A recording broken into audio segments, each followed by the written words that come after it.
सबसे पहले मैं संजय रावत जी को बधाई देना चाहता हूँ ये किताब लिखने के लिए।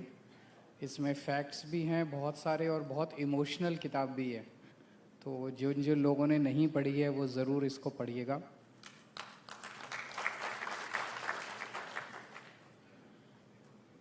मैं बहुत ज़्यादा अनुभवी तो नहीं हूँ, स्टेज के ऊपर बहुत महानुभाव लोग बैठे हैं जो कि राजनीति में बहुत ज़्यादा अनुभव रखते हैं, लेकिन मेरा दिल कहता है और मेरी थोड़ी बहुत पॉलिटिकल समझ कहती है कि शायद मोदी जी 2026 पूरा नहीं करेंगे प्रधानमंत्री के तौर पर।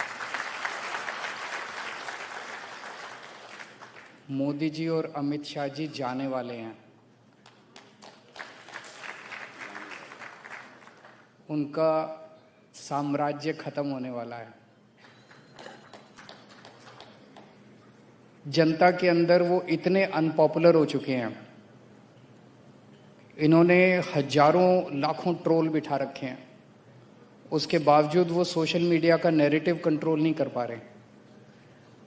मोदी जी एक पोस्ट डालते हैं, आप उसके नीचे कमेंट्स पढ़ लो।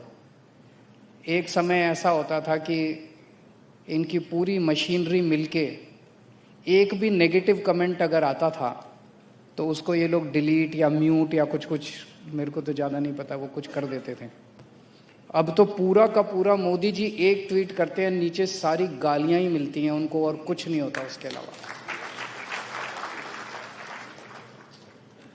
एक समय था जब मोदी जी के खिलाफ कोई मीम बना देता था तो उसको जेल हो जाती थी। अब इतने मीम बन रहे हैं, तो किस किस को जेल में डालेंगे मोदी जी। पूरा माहौल ही बदल चुका है, इकोसिस्टम बदल चुका है पूरे सोशल मीडिया का। वही आपको बताता है कि मोदी जी की पॉपुलैरिटी आज पाताल लोक में पहुंच चुकी है। इस पूरे सिस्टम की पॉपुलैरिटी, इसकी पूरी क्रेडिबिलिटी इनकी खत्म हो चुकी है। एक प्रश्न ये उठता है, फिर चुनाव कैसे जीत रहे हैं? चुनाव बेईमानी से जीत रहे हैं।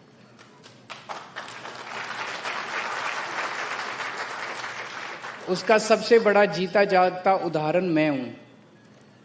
मैं नई दिल्ली विधानसभा से चुनाव लड़ा।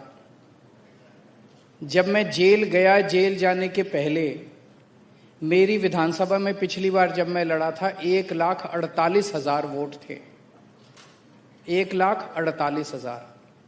जब मैं जेल से लौट के आया 1,06,000 वोट बचे थे। 42,000 वोट इन्होंने पीछे से कटवा दिए, यानी कि ऑलमोस्ट 30% वोट मेरी विधानसभा के इन्होंने कटवा दिए। 3,000 वोट से जीत गए। पिछली बार मैं 30,000 वोट से जीता था। इस तरह से जीत रहे हैं, बेईमानी करके जीत रहे हैं। वोट ऐड करते हैं, वोट डिलीट कराते हैं, फर्जी वोट डलवाते हैं, ईवीएम्स में हेरा फेरी। अब ये चोरी से जीत रहे हैं। लेकिन एक ना एक दिन तो जब सब जनता खड़ी होती है तो सबको अपना वो मिलता है। तो मेरा अपना मानना है और मैं समझता हूं कि जब देश को इन दोनों से मुक्ति मिलेगी तो एक सेटिस्फैक्शन ये होगा कि इस लड़ाई में हमने भी थोड़ा सा तो कंट्रीब्यूट किया था। हम भी जेल गए थे, हैं फ्रीडम फाइटर। हम भी इस पूरी लड़ाई के फ्रीडम फाइटर।